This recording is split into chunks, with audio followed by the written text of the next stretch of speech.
Lelaki dipercayai kurang siuman yang tular di media sosial selepas didakwa mencabul seorang wanita yang menunggang motosikal bersendirian di tahan polis susulan beberapa laporan kes cabul di sekitar ibu negara.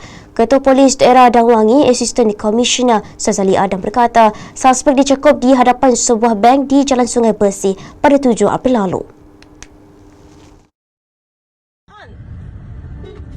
Memetik Harian Metro, menurutnya lelaki itu direman selama 4 hari bermula 7 April hingga Jumaat bagi membantu siasatan lanjut.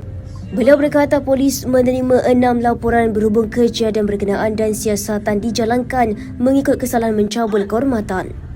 Suspek turut dibawa ke Mahkamah Majistret Jalan Duta pada Jumaat untuk tujuan pertuduhan.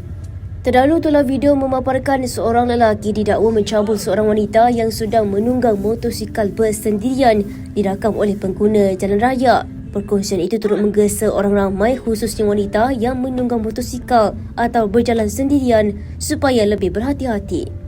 Malahan antara berkenaan mendakwa mangsa dicabul ketika berhenti di lampu isyarat di Jalan Pudu serta mengaitkan beberapa kejadian lain dengan individu sama.